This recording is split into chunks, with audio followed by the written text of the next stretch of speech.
Story అంటే సగంలో ఆగిపోయింది ఆ కథ. ఆ కథని కంటిన్యూ చేద్దాం. ముఖ్యంగా నిన్న జరిగింది ఒక్కసారి మళ్ళీ అందరికి ఫ్రెష్‌గా ఒకసారి గుర్తు చేస్తాను. ఈ రుచి గారు ఏం చెప్తారంటే, మీరు ఆహ్, స్వేచ్ఛని అంటే ఆ స్వేచ్ఛని కుదువ పెట్టొద్దట ఎప్పుడు కూడా. మనం మనని మనం అమ్మేసుకోవాలట ఆయన దగ్గర. మన యొక్క స్వేచ్ఛను మనం కుదవ పెట్టొద్దు. మనని మనం ఆయన దగ్గర అమ్మేసుకోవాలంటారు. అని అంటూ ఆయన ఒక మాట అంటారు. మీరు ఆయన వేసే ప్రతి తాళానికి ఆడే ఒక నర్తకుడిగా మనం మారిపోవాలి. అంటే మనం ఆ నాట్య వేదిక ఏమిటి? ఇక్కడ నాట్యం చేస్తున్నాం అనేదన్నీ మర్చిపోవాలట. ఆయన ఏ తాళం వేస్తే ఆ తాళానికి అనుగుణంగా అంటే బాబా ఏ విధంగా మనకి కష్టం ఇస్తే కష్టాన్ని, సుఖం ఇస్తే సుఖాన్ని, బాధిస్తే బాధని అన్నిటిని మనం స్వీకరించగలిగే స్థితి రావాలి అని చెప్పేసి అంటారాయన. అంటూ ఆయన, ఆయన యొక్క ఆయన నా ఆయన తాళానికి అనుగుణంగా నాట్యం చేసే నర్తకుడిగా మనం మారిపోవాలి.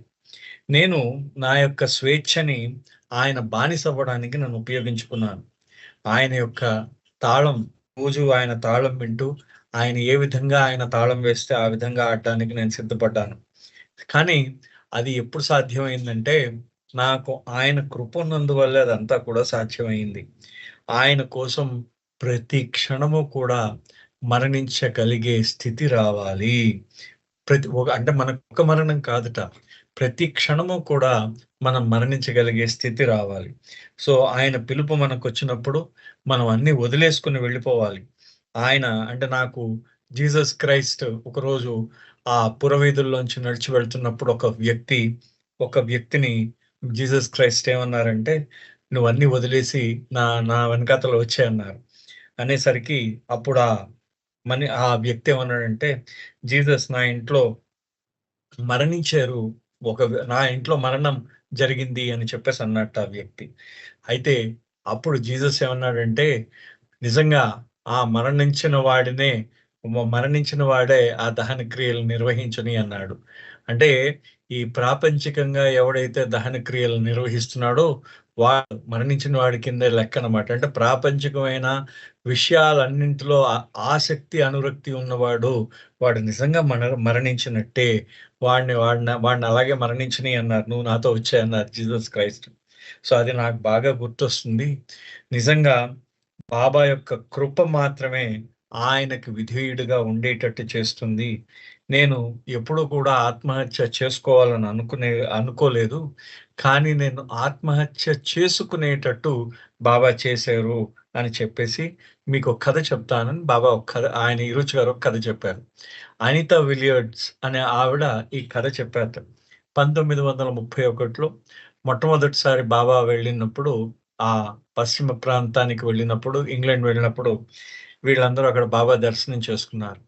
అయితే అనితా విలియర్డ్ యొక్క స్నేహితులు మరియు వాళ్ళ బంధువులును వీళ్ళొక 2 వారాల పాటు బాబాతో ఉండిపోతే వాళ్ళందరూ "అనిత ఎక్కడికి వెళ్ళావు?" అని అడిగారు ఆవిడని. అడిగితే ఇలా బాబా వచ్చారు, బాబాని చూడడానికి వెళ్ళానని చెప్పింది. చెప్పిన తర్వాత లాస్ట్ ఫైనల్‌గా ఆయనే క్రైస్ట్ అని కూడా చెప్పడం జరిగింది. అయితే మాకు పరిచయం చేస్తావా? మళ్ళీ ఈసారి వచ్చినప్పుడు బాబాని పరిచయం చేస్తావా? అని చెప్పేసి అన్నారట. ఆయన్ని అడుగుతానంది అనిత. అడిగిన తర్వాత బాబాకు ఉత్తరం రాసింది. రాసిన తర్వాత బాబా ఏమన్నారంటే, "నువ్వెవరికీ నేను వస్తున్నట్టు ఎవరికీ చెప్పకూడదు" అని చెప్పేసి బాబా కండిషన్ పెట్టారు. మళ్ళీ రెండోసారి కూడా బాబా వచ్చారు. వీళ్ళు మళ్ళీ రెండోసారి బాబాని కలవడానికి వెళ్లి బాబాతో పాటు 2 వారాలున్నారు. ఆ 2 వారాలు కూడా వాళ్ళు ఆనందంగా గడిపారు. వాళ్ళు మళ్ళీ తిరిగి బాబా ఇండియా వచ్చేసారు. ఈ అనితా విలియర్డ్ వాళ్ళ బంధువులకి, స్నేహితులకి వాళ్ళకర్థమైపోయింది. మళ్ళీ బాబా వచ్చారు అందుకని అనితా విలియర్డ్ ఎళ్ళిపోయిందని అర్థమైపోయిందనమాట. అర్థమైపోయిన తర్వాత మళ్ళీ వాళ్ళకి చాలా కోపం వచ్చింది. మేము మెహర్ బాబాని కలుస్తామని చెప్పమన్నాం కదా నీకు, మాకు చెప్పలేదు అనే భావం కలిగిందట. సరే అయితే అప్పుడు మళ్ళీ నేను ఉత్తరం రాసి కనుక్కుంటానన్నాను. అని అనిత మళ్ళీ బాబాకు ఉత్తరం రాస్తే, సరే ఈసారి నేను వచ్చినప్పుడు ఒక్కరోజు ఆ యొక్క ప్రజా దర్శనం కోసం పెట్టు. ఆ రోజు నన్ను అందరూ వచ్చి కలవచ్చు అని చెప్పేసి బాబా అన్నారు. అయితే ఈసారి ఏం చేశారంటే మళ్ళీ మూడోసారి బాబా మళ్ళీ అక్కడికి ఇంగ్లాండ్ వెళ్ళినప్పుడు అక్కడ ఒకరోజు ఈ ప్రజా దర్శనం కోసం ఒకరోజు బాబా ఏర్పాటు చేశారు. చేసిన తర్వాత ఆ ప్రజా దర్శనంలో అందరూ వీళ్ళ స్నేహితులు, బంధువులొచ్చి బాబాకి ఆలింగనం ఇస్తూ వాళ్ళందరూ పలకరిస్తున్నారు. ఈ లోపల ఒక అందమైన యువతి చాలా బాధపడుతూ వస్తుందనమాట. వచ్చి బాబా బాబా ఒక మూలగా కూర్చుంటారు. ఒక మూలగా ఒక కుర్చీలో కూర్చుంటారనమాట.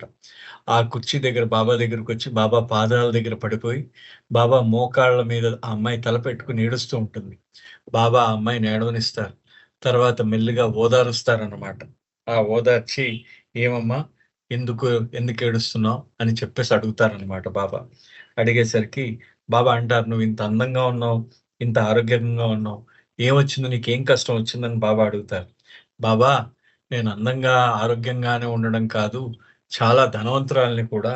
అయితే నా జీవితం అంతా కూడా చాలా బాధాకరమైన జీవితం నాది" అని అన్నారట. అంటే నేను ఆత్మహత్య చేసుకుందాము అని అనుకున్నాను అని అంటుంది ఆ అమ్మాయి. అనేసరికి అప్పుడు బాబా అంటారు, "నిన్నెవరు అడ్డం పెడుతున్నారమ్మా ఆత్మహత్య చేసుకోవడానికి? ఆత్మహత్య చేసుకో" అన్నారట. అనేసిన తర్వాత బాబా ఆయన చెయ్యి పెట్టి, ఆ అమ్మాయి తల మీద చెయ్యి పెట్టి మెల్లిగా ఇలాగ ఓదారుస్తున్నారన్నమాట మెల్లిగా. మెల్లిగా ఆవిడని ఓదార్చి, హ్మ్, "అమ్మా ఆత్మహత్య చేసుకో" అన్నారట. అని అనిన తర్వాత ఆ అమ్మాయి ఏడుపు ఆగిపోయిందట. తర్వాత ఆ అమ్మాయిని ఇలాగా పైకి లేపి బాబా ఆ అమ్మాయికి ఆలింగనం ఇచ్చారు. "అమ్మా! ఇంకా ఇగో నువ్వు ఆత్మహత్య చేసేసుకున్నావు. ఇంక నీ యొక్క పాత జీవితం అంతా పోయింది.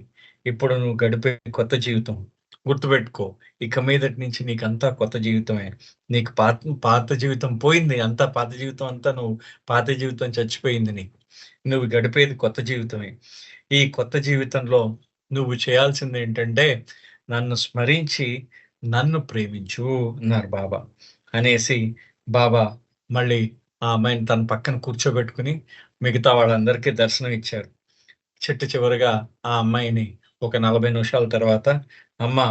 మళ్ళీ చెప్తున్నాను విను. నువ్వు నీ పాత అమ్మాయివి కాదు. ఇప్పుడు నువ్వు కొత్త అమ్మాయివి. నువ్వు నన్ను స్మరిస్తూ నన్ను ప్రేమించు. ఇంక వెళ్ళన్నారు."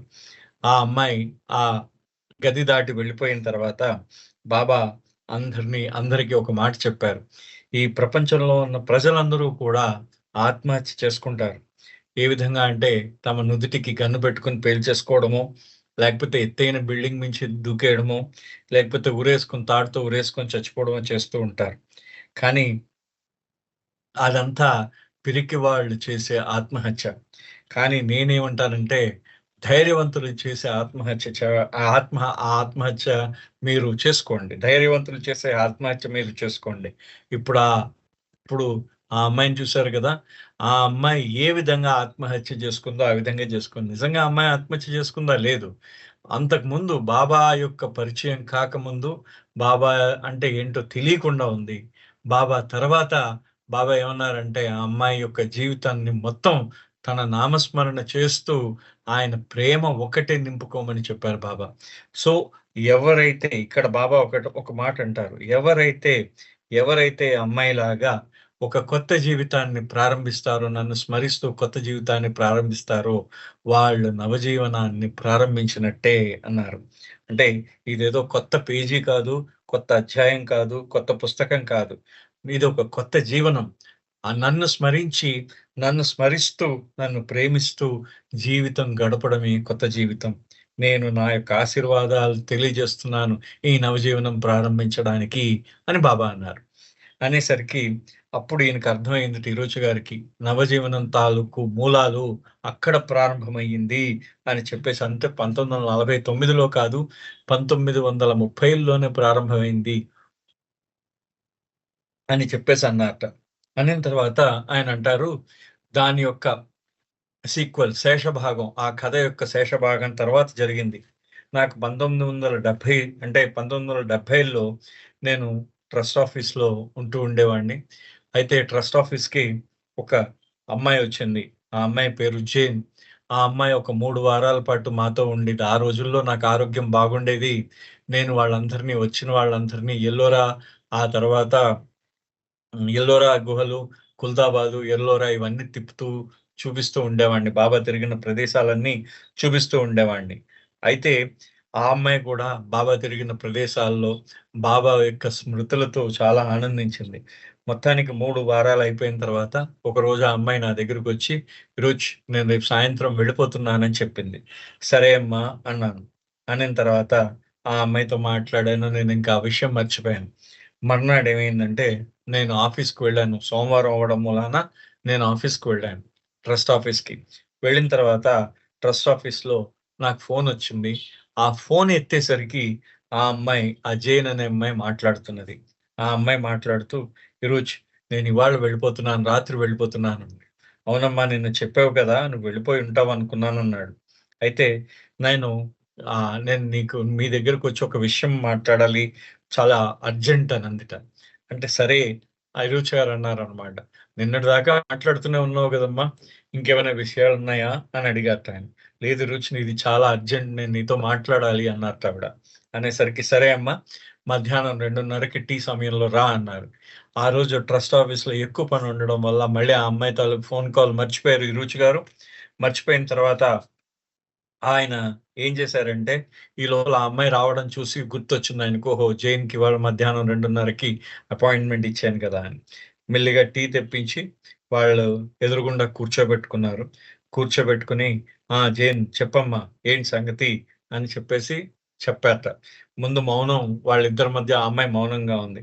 "పర్వాలేదమ్మా నువ్వేదో చెప్పాలనుకుంటున్నావు చెప్పందిట."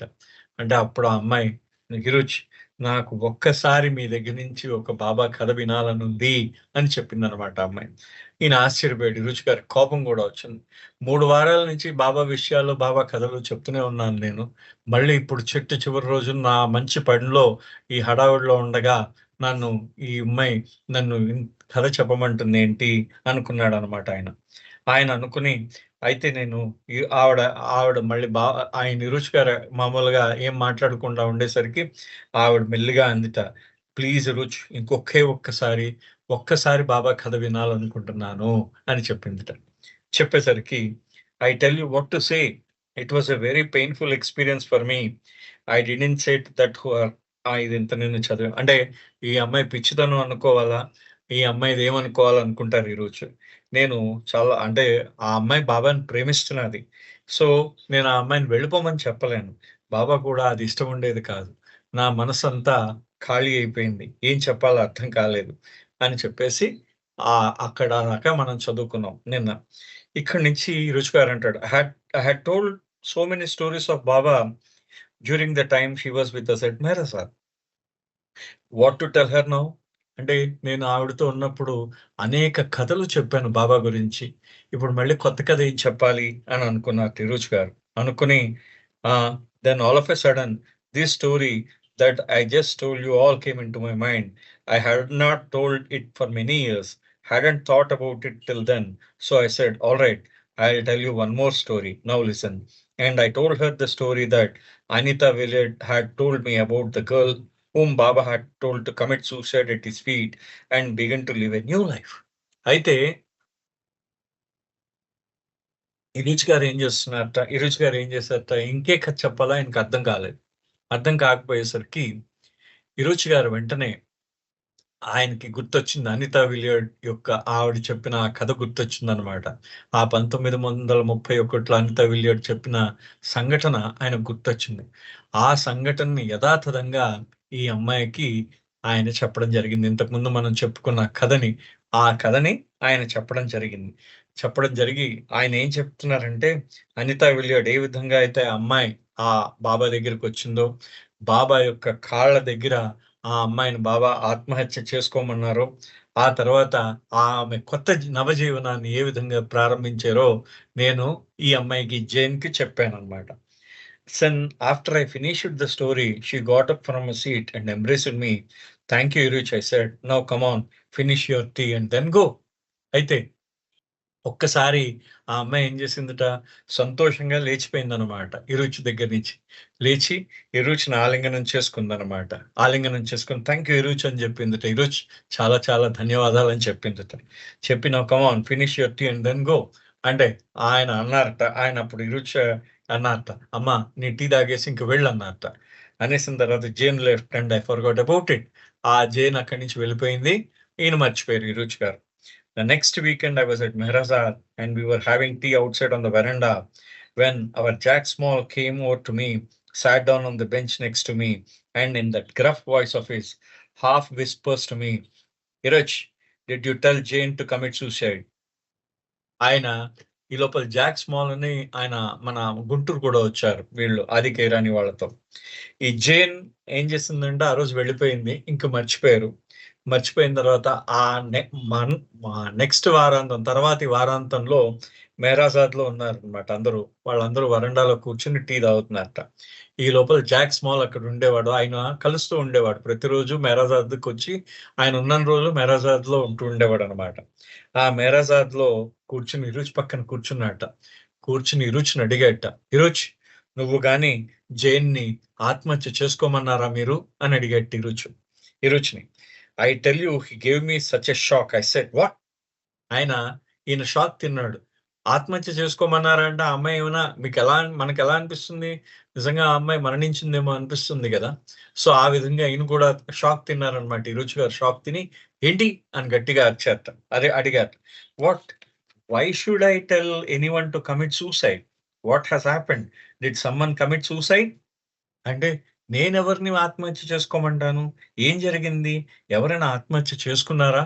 అని చెప్పేసి జాక్ జాక్ స్మాల్‌ని ఫిరోజ్ గారు అడిగారు. Jack said, "no, there is nothing to worry about. But did you tell the pilgrim Jane to commit suicide?" అయితే లేదు. నువ్వు దేని గురించి కంగారు పడక్కర్లేదు. ఎవరు ఆత్మహత్య చేసుకోలేదు ఈరోజు. కానీ ఇక్కడ జరిగిందేంటంటే, మీరెవరికైనా ఆత్మహత్య చేసుకోమన్నారా? అని అడిగేట్టాయన జాక్ స్మాల్. అడిగితే Jack, I did not tell her to commit suicide. I just told her a Baba story about suicide. Jack, నేను ఆత్మహత్య చేసుకోమని నేను చెప్పలేదు. నేను బాబా యొక్క కథని మాత్రమే చెప్పాను. ఆత్మహత్య మీద బాబా యొక్క కథని మాత్రం చెప్పానన్నట్టు ఇరుచ్ గారు. So what happened? Did she try to commit suicide? ఏం జరిగింది? ఆవిడ నిజంగా ఆత్మహత్య చేసుకుందా? అని అడిగారు తిరుచ్ గారు. No Eruch, it was nothing like that. Jane told me that story saved her life. లేదు ఈరోజు కాదు. కానీ జేన్ నాకేం చెప్పిందంటే, మీరు చెప్పిన కథ ఆవిడ జీవితాన్ని రక్షించింది అని ఆవిడ చెప్పిందట. ఎవరు? జేన్ చెప్పిందట. So then Jack explained how they had met in Bombay when she was on her way back there here, and they had become friends during her 3 weeks. Jack Small చెప్తున్నాడనమాట. ఆ జేన్ ఏ విధంగా కలిసింది. అంటే ఆవిడ బాంబేలో ఈయనని కలిసింది జాక్ స్మాల్‌ని. ఆ జాక్ స్మాల్‌ని కలిసి మెహరాజాద్ వస్తున్నప్పుడు వాళ్ళిద్దరూ మంచి స్నేహితులైపోయారు. స్నేహితులైపోయిన తర్వాత ఆ 3 వారాల్లో వాళ్ళ స్నేహం బలపడింది. He had invited Jane to have dinner with him on her last night, which had happened to be her birthday. ఆఖరి రోజు ఆ అమ్మాయి వెళ్ళిపోతున్న రోజు ఆఖరి రోజు ఆయన జాక్ స్మాల్ ఏం చేశాడట, జేన్‌ని పిలిచి మనం డిన్నర్ చేద్దాం అంటే రాత్రి భోజనం చేద్దాం. కలిసి భోజనం చేద్దాం అన్నట్టు ఆయన. కలిసి భోజనం చేద్దాం. కారణం ఏంటంటే ఆ అమ్మాయి పుట్టినరోజుట ఆ రోజు. ఈ రోజునొచ్చి ఆ అమ్మాయి కథ వింది కదా! ఆ కథ విన్న రోజు ఆ అమ్మాయి పుట్టినరోజు అన్నమాట. ఆ అమ్మాయి పుట్టినరోజు నాడు ఆయన ఆవిడ ఆ జాక్ స్మాల్‌తో భోజనం చేద్దామని డిన్నర్ చేద్దామని నిర్ణయించుకున్నారు. And during the night dinner, she confided in Jack that when she was 16 years old, she had made a vow that if she had not found a reason for living by her 21st birthday, she would commit suicide. ఆ అమ్మాయికి ఆ అమ్మాయి తనకి 21 పుట్టినరోజు. ఆ రోజు అంటే ఆ అమ్మాయి చెప్పిందట ఆ రోజు ఆ డిన్నర్ చేసేటప్పుడు జాక్ స్మాల్‌తో ఒక రహస్యాన్ని పంచుకుంది. అదేంటంటే ఒక విషయం ని తను 16వ ఏట తన మనసులో అనుకుందిట. ఆహ్, ఎవరంటే ఈ జేన్ అనే అమ్మాయి. ఏమని అనుకుందిట తన 16వ ఏట మనసులో ఏమని అనుకుందంటే, తన యొక్క 21 పుట్టినరోజు నాటికి తనకి జీవితంని జీవించడానికి సరియైన కారణం కానీ కనిపించలేకపోతే, అంటే జీవించడానికి సరైన కారణం కానీ కనిపించకపోతే ఆత్మహత్య చేసుకుందాము అని అనుకుందిట ఆ అమ్మాయి. చూడండి. అంటే 16 ఏట ఆ అమ్మాయి అనుకుందట. తన 21 పుట్టినరోజు నాడు తన జీవితం గడపడానికి సరియైన కారణం కానీ కనిపించకపోతే నేను ఆత్మహత్య చేసుకోవాలి అనే మాట అనుకుందనమాట. ఆ అమ్మాయి అనుకుందిట. ఆ అమ్మాయి అనుకునేసరికి and that day was her 21st birthday. ఆ రోజు తన 21వ పుట్టినరోజు. Which is why she was so desperate to hear another story. అందుకనే ఆవిడ అంతగా ఆతృత పడిందనమాట. ఏంటి ఇంకో కథ వినడానికి. అంటే ఆవిడ అంత ఆతృత పడిందనమాట. దానికి అంత అంత తొందరగా నాకింకా కావాలి. తొందరగా కథ వినాలి, కథ వినాలి, కథ వినాలి అని ఆతృత పడింది ఆ అమ్మాయి. అందుకనే అంతగా ఆతృత పడింది. కారణం ఆవిడ 21వ పుట్టినరోజు అనమాట. అంటే జీవించడానికి ఏదైనా ఆ కారణం దొరుకుతుందా అని వెతుకుతున్నదావిడ. చూడండి, ఈ రుచి గారి స్టోరీ ఏ విధంగా ఆయన ఆయన చెప్తున్నారో చూడండి. And this last story was what she gave her the ray of hope she had been searching for. ఇప్పుడు ఈ కథ ఏదైతే నేను ఇందాక మీకు అనిత విలియర్డ్ చెప్పిన కథ ఏదైతే ఉందో, ఆ కథ నేను ఎప్పుడు చెప్పలేదు. ఇది రెండోసారి నేను వినడం, నేను అనిత విలియర్డ్ దగ్గర విని ఇదే మొట్టమొదటిసారిగా అమ్మాయికి చెప్పారు తిరుచి గారు. ఆ ఇరుచి గారు చెప్పిన ఆ కథ విని ఆ అమ్మాయికి చిన్న ఆశ పుట్టిందనమాట. ఆశా కిరణం జనించిందంటాం కదా! ఆశా కిరణం జనించిందనమాట. రే ఆఫ్ హోప్ అంటే ఆశా కిరణం. ఒక ఆశ పుట్టిందనమాట. జీవించాలనే ఆశ కలిగిందిట ఆ అమ్మాయికి. ఆ అమ్మాయికి జీవించాలనే ఆశ కలిగింది. I don't know to this day why I told that story. నాకు ఇవాల్టి దాకా నాకు తెలీదు. నేను ఆ కథనే ఆ అమ్మాయికి ఎందుకు చెప్పానో నాకు తెలీదు. బాబా మస్ట్ హావ్ ప్రాంప్టెడ్ మీ. బాబా నన్ను లోపల నుంచి నాకు ఆయన చెప్పించి ఉంటారు. అంటే బాబాయే చెప్పించి ఉంటారు. అంటే బాబా చెప్పి అంటే ఆయన ప్రాంప్ట్ చేస్తూ ఉంటాం కదా! లోపల నుంచి నన్ను సంసిద్ధుల్ని పురిగొల్పారు. బాబాయే పురిగొల్పారు నన్ను చెప్పడానికి. సో హూ నోస్, ఎవరికి తెలుసు? Maybe the story was created for Jane. ఈ కథ కూడా ఆవిడ కోసమే సృష్టించారేమో బాబా. చూడండి, అంటే ఈ కథ కూడా అప్పటిదాకా వినలేదు. అప్పటిదాకా ఇరుచి గారు ఈ కథని ఎవరికీ చెప్పలేదు. ఆ అమ్మాయికి మాత్రమే ఎందుకు చెప్పాలి? అది ఆయన అంటున్న విషయం. ఆ అమ్మాయికి మాత్రమే ఎందుకు చెప్పాలి? ఆత్మహత్య చేసుకోవడం అంటే పిరికి వాళ్ళు చేసుకునే ఆత్మహత్య కాదు సుమా. కణతకి తుపాకీ పెట్టుకుని, లేకపోతే మెడకు ఉరేసుకొని బిల్డింగ్ పైనుంచి దూకేసి చచ్చిపోవడం అంత పిరికి వాళ్ళు చేసుకునే ఆత్మహత్య. ధైర్యవంతులు చేసుకునే ఆత్మహత్య ఏంటంటే పాత జీవితాన్ని వదిలేసి కొత్త జీవితంలో ఆయన నామ స్మరణే చేస్తూ, ఆయననే స్మరిస్తూ, ఆయననే ప్రేమిస్తూ ఉండడం కొత్త జీవితము. అది నవజీవనం అన్నారు బాబా. అది ఆ అమ్మాయికి ఏమైందంటే అదొక ఇన్స్పిరేషన్ గా మిగిలిపోయిందనమాట. ఆ అమ్మాయికి అది ఇన్స్పైర్ చేసింది. చూడండి ఎంత గొప్పగా ఉంటుందో ఒక్కొక్కటి. అంటే అంటే ఆ ప్రేర్ ఆయన ఉత్తేజపరిచిందనమాట ఆ అమ్మాయిని ఆ కథ.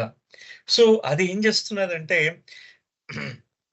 Baba, maybe the story was created for her, but it is a good reminder for all of us that new life is eternal. కానీ మనందరికీ కూడా ఒక రిమైండర్ అది బాబా ఈ కథ ద్వారా, అంటే మనందరికీ ఒకటి గుర్తు చేస్తున్నారు. ఒక ఒక స్మరణ, అంటే ఒక జ్ఞాపకం చేసుకోమని చెప్తున్నారు. రిమైండ్ చేసుకోమని, జ్ఞాపకం చేసుకోమని చెప్తున్నారు బాబా. ఏంటి? నవజీవనం శాశ్వతమైనది. అంటే eternal. New life is eternal. నవజీవనం అనేది శాశ్వతమైనది. Anyone at any time can begin to live a new life. ఎవరైనా సరే, ఎప్పుడైనా సరే ఆ నవజీవనాన్ని ప్రారంభించొచ్చు. ఏ విధంగా ప్రారంభించొచ్చో చూడండి, ఆయన చెప్తారు బాబా. ఏ విధంగా నవజీవనాన్ని ప్రారంభించొచ్చు? It's a good reminder for all of us that new life is eternal.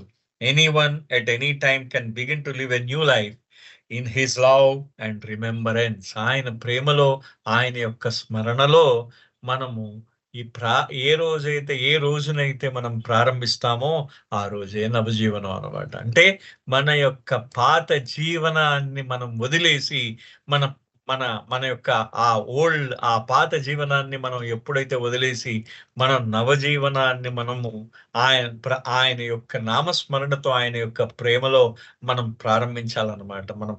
మన జీర్ణమైపోయిన ఆ పాత జీవనాన్ని వదిలేయాలి. మన పాత జీవనాన్ని వదిలేయాలన్నమాట. అది అంటున్నారు ఇక్కడ ఒక మాట అన్నారు. Baba says, take my name, bring his form before your eyes and dedicate all to him. Baba ఏమంటారంటే, ఇరుచి గారు అంటున్నారు, బాబా ఏమన్నారట? టేక్ మై నేమ్, నా నామాన్ని తీసుకో, నా నామాన్ని స్మరించు, నా నామాన్ని తీసుకో. నువ్వు తీసుకున్న తర్వాత చూడండి, and his form, bring his form before your eyes. అంటే ఆయన రూపాన్ని తలుచుకో, ఆయన నామాన్ని స్మరించు, ఆయన రూపాన్ని తలుచుకో, సర్వము అర్పణ చెయ్యి, డెడికేట్, ఆయనకు అర్పించేయి. ఇంకంతా కూడా సర్వం ఆయనకే అర్పించేయి. నువ్వు ఆయనకి ఆ సమర్పించే అంతా కూడా ఏదైతే ఉందో అంతా అర్పణ చేయి, సమర్పించేయి, అయిపోయింది. అది నువ్వు చేయాల్సింది. అది నవజీవనం తాలూకు బేసిక్ పాయింట్. సో ఇది బాబా అంటున్నారనమాట. So bring his form before your eyes and dedicate all to him.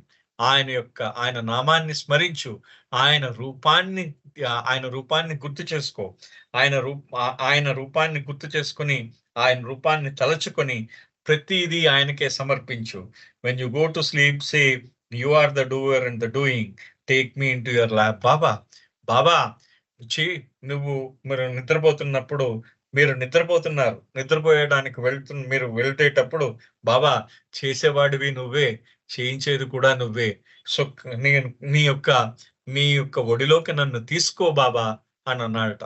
బాబా నీ ఒడిలోకి నన్ను తీసుకో బాబా అన్నాడట. చేసేవాడివి నువ్వే, చేయించేది నువ్వే, నీ ఒడిలోకి నన్ను తీసుకో బాబా అని చెప్పేసి అన్నాడట.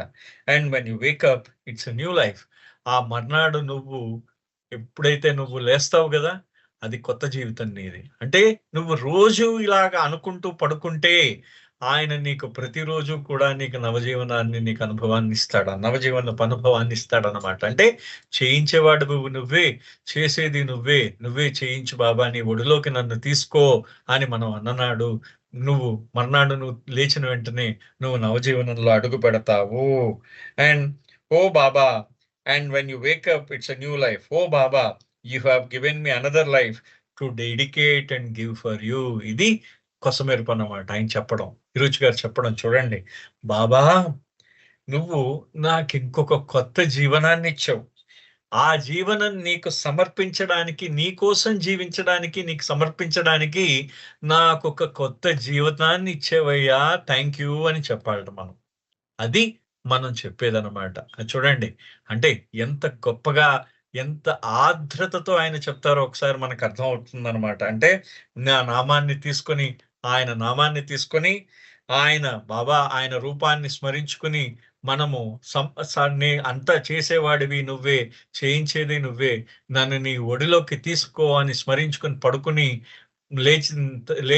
లేచిన తర్వాత మనం నవజీవనంలోకి ప్రవేశించినట్టేట. అప్పుడు ఓ బాబా నాకు ఇంకొక జన్మనిచ్చావు, నా జీవితం అంతా నీకు సమర్పిస్తూ ఉన్నాను, నేను నీకోసమే జీవించడానికి ఇంకో జీవితాన్ని ఇచ్చేవు అని చెప్పేసి ఆయనకి మీరు అనుకుంటే చాలన్నమాట. అది చూడండి ఎంత ఎంత ఎంత గొప్పగా ఆయన చెప్తారు. నాకు ఇంకో జీవనాన్ని ఇచ్చావు, నీకు సమర్పించడానికి ఇంకో జీవితాన్ని ఇచ్చావు బాబా అనుకోవాలట. అది ఆయన చెప్పేసి. It was Hiroshi's routine at the end of the office day to change date of little plastic calendar that was a fixture on Mani's desk. అయితే రోజు క్యాలెండర్ లో డేట్ మారుస్తూ ఉంటారు. ప్లాస్టిక్ క్యాలెండర్స్ మనం చూసాం చిన్నప్పుడు. ఆ డేట్లను ఇలా పైకి ఇలా లాగి వెనకాతలు తోస్తూ ఉంటారు అనమాట, ప్లాస్టిక్ కార్డ్స్. అది మనీ తాలూకు ఆ బెంచ్ డెస్క్ మీద ఉండేదన్నమాట. అది noticing that tomorrow was August 1st, his 63rd anniversary with Baba. You know, I was busy replanting in the garden when I heard the tring of the bell on the cycle of the telegram Bala who brought Baba's message, come immediately to Panchgani. ఆ మర్నాడు August 1వ తారీఖు అయితే ఆయన అప్పటికొచ్చి 63 ఏళ్ళు అయిందనమాట. అంటే సుమారు 63 ఏళ్ళు అంటే ఇది 91లో జరిగిందనమాట. ఇది 91లో జరిగిన విషయం ఆవిడ చెప్తున్నది. ఎవరు మన డవానా బ్రౌన్ చెప్తున్నది అనమాట. ఆవిడ అంటున్నది, అంటే 63 ఏళ్ళు అయింది నేను ఆయన బాబా దగ్గరికి వచ్చి 63 ఏళ్ళు అయింది. ఆయన గుర్తు చేసుకుంటున్నాడు, తాను వచ్చిన సందర్భాన్ని ఆయన గుర్తు చేసుకుంటున్నారు. అంటే ఆయన అంటున్నారు, తిరుచి గారు నీకు తెలుసా, నేను ఆ రోజు మా తోటలో మొక్కల్ని పాతుతూ ఉన్నాను. నేను ట్రింగ్ అని ఆ పోస్ట్ మ్యాన్ బెల్ కొట్టాడు, సైకిల్ బెల్ కొట్టేసరికి ఈ టెలిగ్రామ్ బాబా యొక్క మెసేజ్ వచ్చింది, టెలిగ్రామ్ వచ్చింది. కమ్ ఇమీడియట్లీ టు పంచగని వెంటనే వచ్చాయి అని బాబా టెలిగ్రామ్ వచ్చింది. The cat was belled and the rat was trapped. పిల్లి మెడలో గంట కట్టారు, ఎలక బోన్లో ఇరుక్కుపోయిందిట. చూడండి ఆయన ఎంత అందంగా చెప్పాడు. పిల్లి మేడలో గంట కట్టాడు. ఆ గంట పోస్ట్ మ్యాన్ వచ్చాడనమాట. గంట తీసుకొని వచ్చాడు. ఈ ఎలక ఆ బోన్‌లో ఇరుక్కుపోయిందనమాట. అన్నిన తర్వాత హౌ కుడ్ ఇట్ బి? అదెలా జరిగింది అంటాడనమాట. అంటే పిల్లి మెడలో గంట కట్టారు. నేను ఆ వలలో ఇరుక్కుపోయిన ఆ బోన్‌లో ఇరుక్కుపోయానంటాడు. ఎందుకెలా అయ్యిందంటే, వై హి కాల్డ్ మీ? ఆయన నన్నే ఎందుకు పిలిచారు? I don't know. నాకు తెలీదు. To this day I don't know why me, why not you all. ఈ రోజు దాకా నన్నే ఎందుకు పిలిచారు, మిమ్మల్ని అందరిని ఎందుకు పిలవలేదు అనేది నాకు ఇప్పటిదాకా అర్థం కాలేదు. As Hiroshi walked through the open trust of his doors, he again said on August 1st, 1938, this blood hound was summoned to become a lamp. 1వ తారీఖు ఆగస్టు 1938వ తారీఖున 38లో 1వ తారీఖు ఆగస్టు నాడు బాబా ఆయనను పిలిచారు కదా ఇరుచి గారిని. ఆయన ఆ ట్రస్ట్ ఆఫీస్ డోర్లు దాటుతూ 1వ తారీఖు ఆగస్టు 1938 నాడు బాబా నన్ను ఈ వేట కుక్కని పిలిచారట. బ్లడ్ హౌండ్ అంటే వేట కుక్క. ఒక మంచి జాతి కుక్క అనమాట అది, వేట కుక్క. అటువంటి వేట కుక్కని పిలిచి దాన్ని ఒక సాధు మేక కింద మార్చేశారు బాబాట. మేక కింద మార్చేశారట బాబా. చూడండి ఆయన చెప్పుకుంటున్నాడు. Riding towards Mehrezar, we passed through an intersection marked by 2 crumbling old posts. Iruj drew my attention to the pillars at the corner. There it is, he remarked. That is the irrigation bungalow turn-off. He pointed down the road. We came straight from the station. The building at Mehrabad wasn't ready till almost the end of the month. Pausing wistfully, added, this bloodhound was trapped. When I entered this gate, I became a slave. A slave suffers. I gave up my freedom to become a slave. చూడండి ఆయన అంత గొప్పగా చెప్తాడు. ఆయన మేము మెహరాజాద్ వస్తున్నప్పుడు అక్కడ మీకు ఇరిగేషన్ బంగ్లా ఒకటి కనిపిస్తుంది. మీకు నేను ఇంతకు ముందు చూపించాను. ఎప్పుడైనా నెక్స్ట్ వీక్ కావాలంటే ఇరిగేషన్ బంగ్లా ఫోటోగ్రాఫ్ మళ్ళీ తీసి చూపిస్తాను అది. ఆ ఇరిగేషన్ బంగ్లాలో ఆ ఇరుచి గారు ఏంటంటే చూపించి మేము స్టేషన్ నుంచి డైరెక్ట్ గా ఇక్కడికే వచ్చాం. ఆ రోజుల్లో మన మెహర్ రిట్రీట్ ఏదైతే ఉందో ఇప్పుడు మనకి మెహరాబాద్ లో రిట్రీట్ ఇంకా కన్స్ట్రక్షన్ అవుతుంది అనమాట. అది ఇంకా కడుతున్నారు. వీళ్ళు డైరెక్ట్ గా ఇరిగేషన్ బంగ్లాలోకి వచ్చి ఆ ఇరిగేషన్ బంగ్లాలో ఉండిపోయారు. వీళ్ళ కుటుంబం అంతా అక్కడికి వచ్చి ఉందన్నమాట. అక్కడ ఇరిగేషన్ బంగ్లా దగ్గరకు వచ్చారు. ఆయన అంటాడు అనమాట, మెల్లిగా ఆయన మాట్లాడుతూ ఒక నిమిషం పాటు మౌనంగా ఉండి ఆయన అంటాడట, ఈ వేట కుక్కని ఆయన ట్రాప్ చేశారు, బోన్లో పెట్టారట. అంటే ఆయన ట్రాప్ చేశారట బాబా ఈ వేట కుక్కని ట్రాప్ లో, అంటే మెల్లిగా బోన్లో చిక్కించుకున్నాడు ఆయన. చిక్కించుకుని నేను ఈ యొక్క గేట్ లోకి ఎంటర్ కాగానే ఆయన యొక్క బానిసనైపోయాను. ఆ ఇరిగేషన్ బంగ్లా తాలూకు గేట్ లోకి నేను ఎంటర్ కాగానే ఆయన బానిసనైపోయాను. ఆయన బానిస అయిపోయాట. ఆ ఇరిగేషన్ బంగ్లాలో బాబా వాళ్ళందరూ ఉంటున్నారు కదా, అక్కడ మొట్టమొదటిసారి కలవడానికి వచ్చిన ఆ గేట్ లోపలికి అడుగు పెట్టంగానే బానిస అయిపోయాట. నా స్వేచ్ఛను వదిలేసి ఆయనకు బానిసగా మిగిలిపోయాను అన్నట్టు ఆయన. He let out a sigh and then shaking his head as in disbelief said, I am not the man for it. It was he who got it done. నేను అర్హుణ్ణి కాదు ఆయనకి. ఆయన ఎంత గొప్పగా చెప్తాడు చూడండి. ఆయన బానిసను కావడానికి నేను అర్హుణ్ణి కాదు. అది ఆయన చేసుకున్నారు నన్ను బానిసని అంటారు అనమాట. అది ఇరుచి గారు ఫైనల్ గా ఈ చాప్టర్ తాలూకు ఆయన ముగించాడు. దీంతో ఈ చాప్టర్ అద్భుతమైన chapter, the cat is bed, అంటే పిల్లికి గంట కట్టారు అనే ఒక అద్భుతమైన చాప్టర్ ఇవాళతో అయింది. తిరిగి మళ్ళీ కొత్త చాప్టర్ నెక్స్ట్ వీక్ స్టార్ట్ చేద్దాం. అంతవరకు అవతార్ మెహర్ బాబా కి జై బాబా అండి. Thank you very much. జై బాబా. జై బాబా. జై బాబా సుబ్రహ్మణ్యం గారు చాలా చక్కటి విషయాల్ని మాకు తెలియజేసినందుకు ధన్యవాదాలు. జై బాబా మీకు. జై బాబా అండి. ఇప్పుడు